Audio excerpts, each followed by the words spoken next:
semakin berhikmat. Bertumbuh dan semakin berhikmat. Namun sebelum jauh kami menyampaikan materi ini, alangkah baiknya kita berdoa dulu, minta petunjuk Tuhan, arahan Tuhan, supaya hikmat yang saya sampaikan ini peserta didik dapat mengerti dan paham. Ya. Mari kita berdoa. Bapa surgawi, Tritunggal Allah, Tuhan yang kami sembah, imani, yakini dalam pribadi Yesus, kami patut bersyukur atas nafas kehidupan Tuhan sudah ciptakan peruntukan kepada kami, yang sehingga pada saat ini kami punya waktu kesempatan untuk menikmati ciptaan Tuhan, dan khusus pada hari ini kami akan melakukan kegiatan praktek belajar mengajar. Tuhan menyertai kami dari awal pertengahan baratnya, berkat kuasa hikmat Tuhan menyertai kami, yang sehingga dapat memahami, dapat mengerti kebenaran Tuhan yang ada di dalam materi dan keseluruhan yang ikut serta dalam kegiatan ini. Mudah-mudahan Tuhan memberkati baik rohani dan jasmani. Kami akan waktu dan tangan persatuan dalam nama Tuhan Yesus kami bersyukur doa. Amin.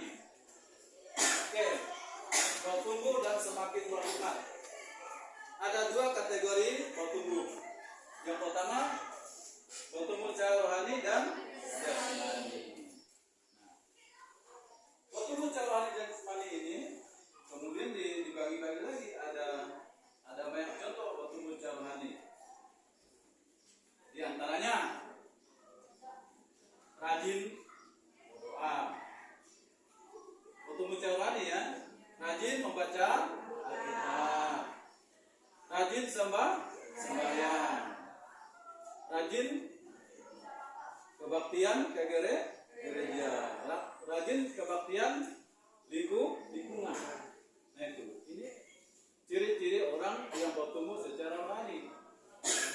Kemudian ciri-ciri peserta didik yang bertumbuh secara jasmani, diantaranya kalau di SMP dulu kalian kan usianya masih ada yang 14, 13 ya. Kalau di SMA berarti bertambah 1 tahun menjadi yang tadinya 14 menjadi 15 dan seterusnya ya. Nah, pertambahan umur itu artinya bertumbuh secara jasmani. Kemudian bertambahnya tinggi badan. Yang dulunya agak pendek ya, sekarang di SMA itu paling tidak bertambah 1 cm ya tinggi badannya. Itu artinya ciri-ciri peserta didik bertumbuh secara jasmani. Kemudian berat badan juga itu merupakan pertumbuhan secara jasmani. Yang dulunya berat badannya 30 kilo, sekarang mungkin sudah ada 35 kilo ya. Itu pertumbuhan berat badan. Kemudian tingkat pengetahuannya, yang dulunya di SMP kan mungkin sifatnya masih cengeng ya, tetapi di SMA lagi tidak lagi cengeng. Misalkan tidak lagi cengeng. Kalau ada teman-teman yang mengeluh, ya biasa. Karena ingat ya, mulut kita ini dipertanggungjawabkan kepada Tuhan, bukan kepada sama manusia. Biasanya dia ngoceh kita ya, menurut dia. Kecuali itu sudah fatal ya, sudah fatal mau kita membela diri. Setelah bertambahnya umur, tinggi badan, bentuk postur badan yang dulu kecil menjadi besar, kemudian sifatnya yang cengeng tidak lagi cengeng, kemudian sekarang bentuk sosialnya, bentuk sosial itu bertumbuh secara jasmani bisa juga. Misalnya dulunya yang kurang peduli, kurang kasih terhadap teman, sekarang bisa menjadi peduli dan kasih. Banyak contohnya kebutuhan rohani dan jasmani ini ya. Nah, setelah itu adanya dua pertumbuhan ini, rohani dan jasmani ya kan?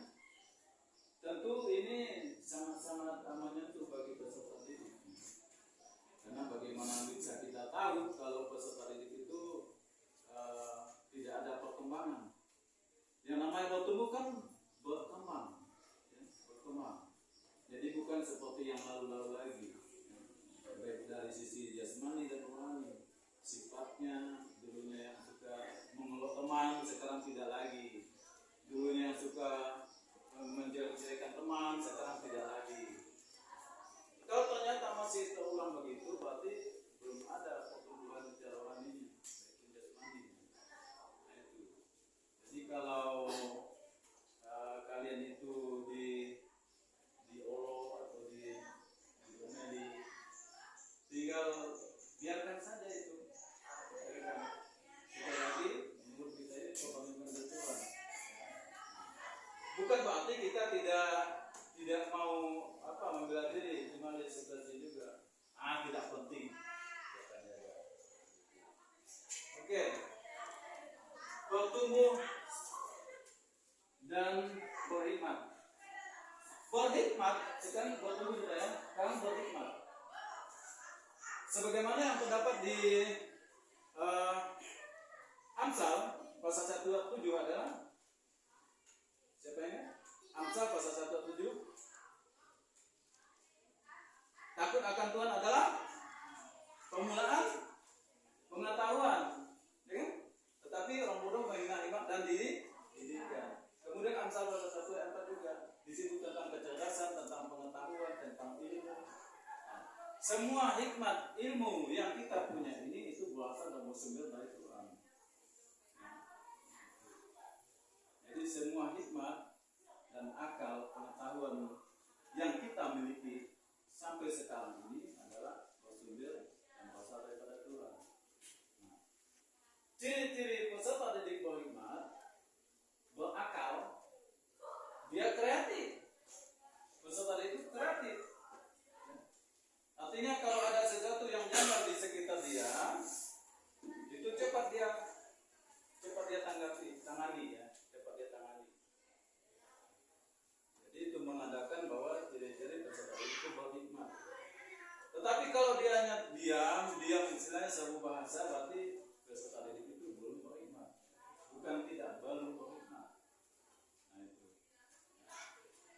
Apa yang salah satu contoh kalau orang berhikmat? Misalnya dia hari ini tidak punya alat tulis, tidak punya pulpen.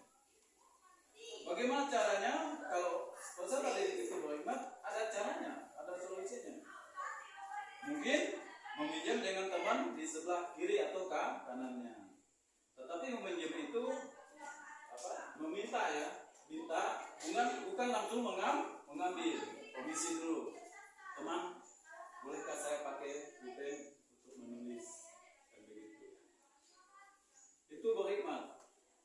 Tapi kalau tidak berhikmat, tinggal diam aja, tidak punya pulpen, alat tulis, diam aja. Padahal temannya itu kan sudah menulis, sudah meringkas ya di mata pelajaran itu. Itu ya berhikmat. Bertumbuh dan semakin berhikmat.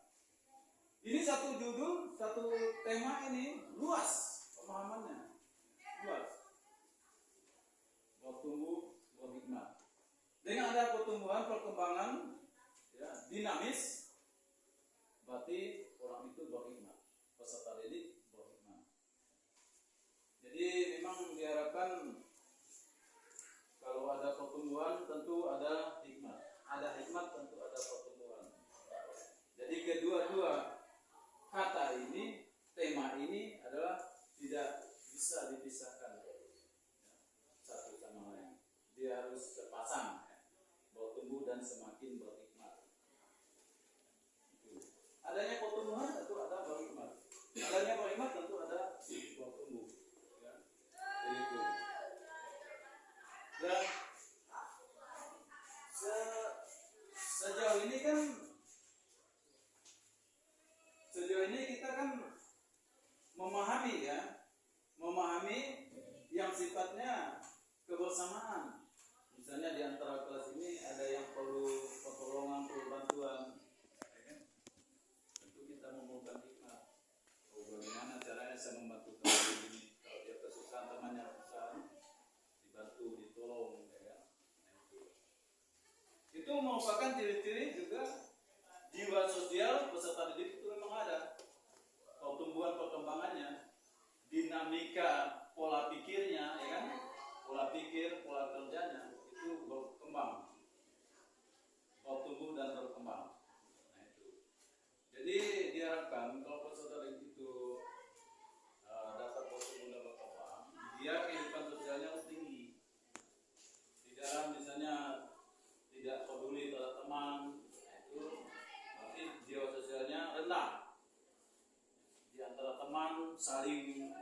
saling berbagi, saling memperhatikan, ya kan? Nah, itu berarti peserta didik tersebut memahami apa yang disebut dengan tubuh dan hikmat. Nah, bertumbuh dan semakin berhikmat ya, tentu ada punya tujuan.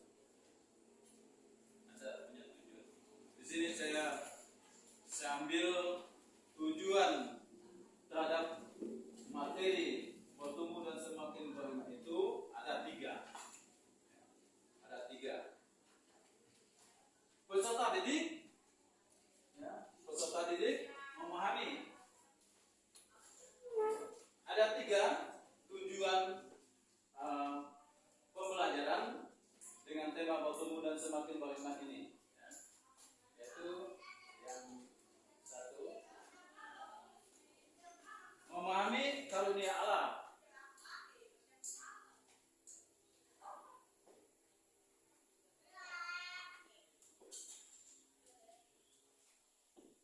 Memahami karunia Allah ini yang saya kutip bagi dirinya.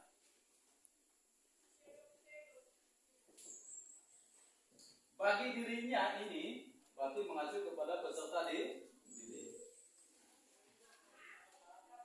Bagi dirinya yang bertumbuh,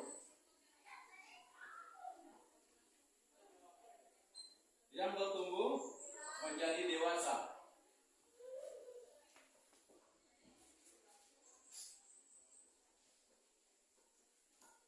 Yang kedua, mampu mengidentifikasi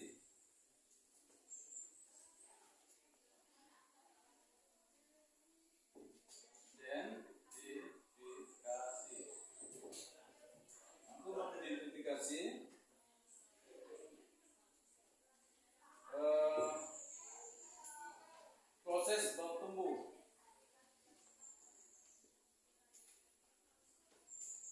Proses bertumbuh menjadi dewasa.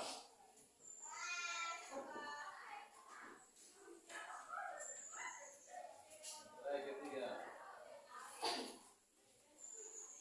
mengimplementasikan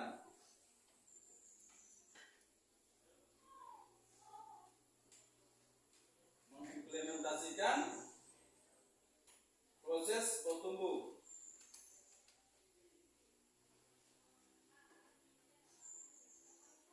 Proses bertumbuh menjadi dewasa.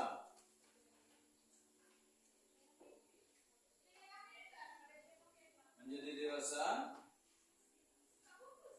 dalam kehidupan sehari-hari.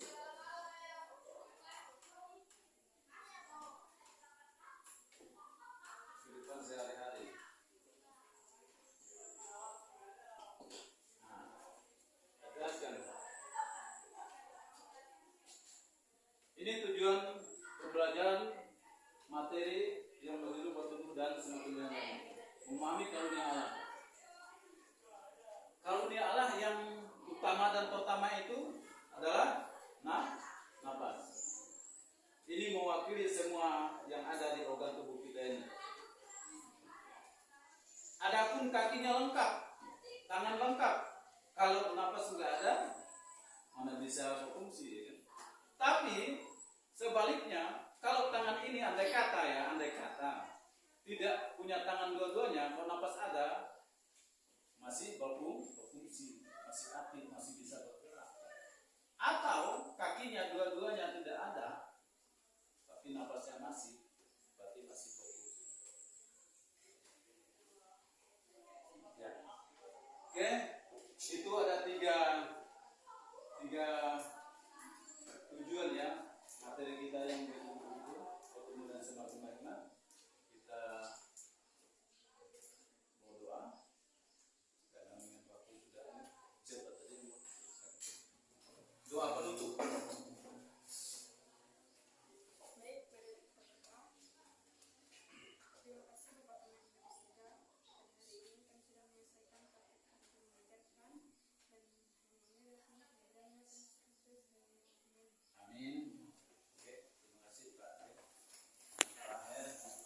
Angka luar ya gampang. Di video, kok kalian nak kode